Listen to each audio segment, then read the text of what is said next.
বুঝো বাবা। ভালো আছো?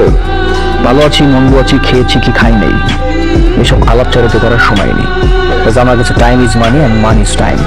যে কাজের জন্য আমরা এসেছি সেটা নিয়েই কথা বলি। হ্যাঁ ঠিক আছে। আপনার মেয়ে অথচ আমাকে ভালোবাসে, আমাকে বিয়েও করতে চাইনি।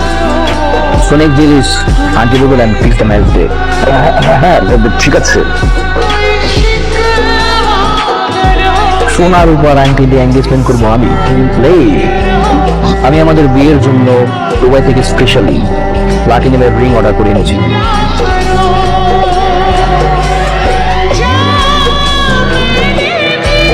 তোর ইউনিভার্সিটিতে ঢুকার ভিসা কে দিল রে?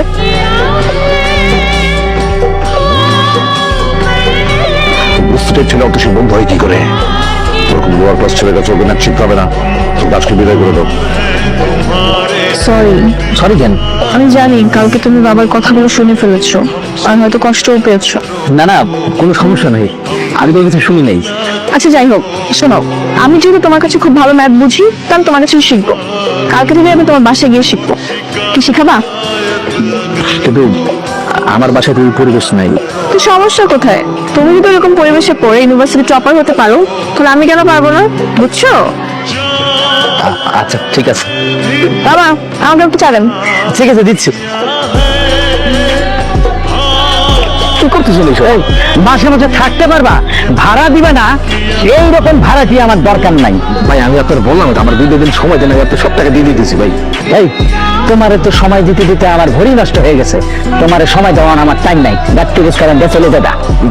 ভাই ভাই আমি না নতুন একটা টিউশনে পাইছি, টিউশনের টাকা পাইলে আমি আপনার টাকা দিয়ে দিতেছি। এই তোর পকেটে 2 টাকাও নাই, তুই টিউশনি করে তুই খাবি না আমারে টাকা দিবি? কই যাচ্ছিস? তোকে বললাম না রাইসুলের কাছে আমি টিউশন করবো, এটাই ওর বাসা। ও কেন বেশি টিচার অভাব পড়ছে? না, বাট ওর কাছে আমি খুব ইজিলি বুঝতে পারি, দ্যাটস ওয়াই।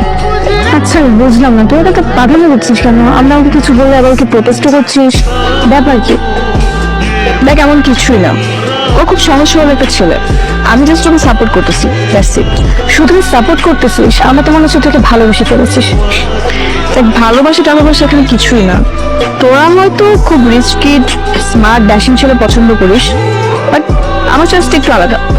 আমি সবসময় চেয়েছি লাইফ পার্টনার হিসেবে একজন সহজ সরল, অনেস্ট, কেয়ারিং মানুষ, যেটা আমি ওর মধ্যে দেখতে পাই। বাই।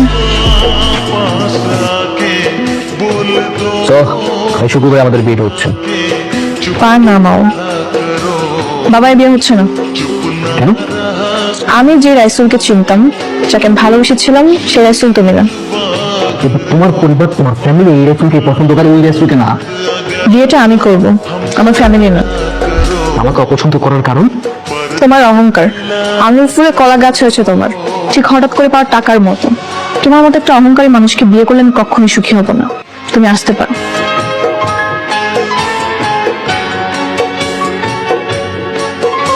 বাবা ফোন দিচ্ছ কেন?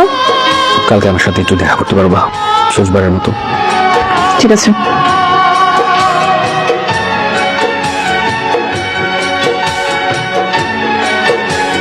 কি ব্যাপার?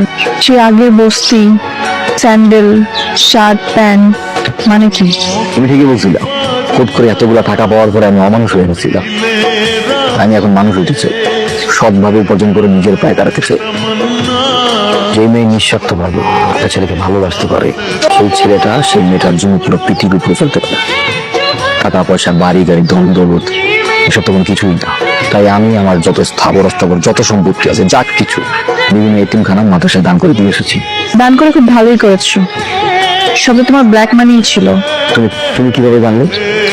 তুমি কি ভাবছো তোমার সবকিছু আমার কাছে অজানা? আমি সবই জানতাম।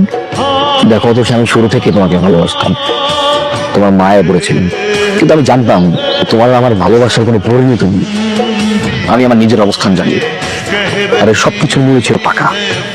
টাকার জন্য আমি এমন কোনো জায়গা নাই, নিজের ঘর বলো, বাড়ি বলো, ভার্সিটি, ফ্রেন্ড সার্কেল, বন্ধু বান্ধব, এমন কোনো প্লেস নাই যে অপমান অপদস্থ হয়নি, ইভেন কি তোমার ফ্যামিলির সামনেও।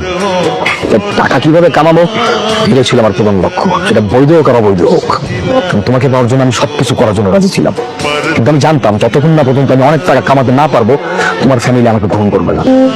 কি দেখো, এত টাকার মালিক হওয়ার পরেও আমার ফ্যামিলি আমাকে ঠিকই গ্রহণ করলো, কিন্তু তুমি আমাকে গ্রহণ করলো না। তুমি তোমার চোখ দিয়ে যেভাবে আমাকে দেখেছো, আমি তোমাকে সেভাবে দেখিনি। আমি সবসময় তোমাকে একটা সৎ সহজ সরল মানুষ হিসেবে ভালোবেসেছি। এখন তো আমি আবার সেই আগের রেসেল হয়ে গেছি, সৎ সহজ সরল সব বাদ দিয়ে দিয়েছি। এখন কি আমি ভালোবাসবো? ভালোবাসি বলেই তো আসছি। पर तुम मिला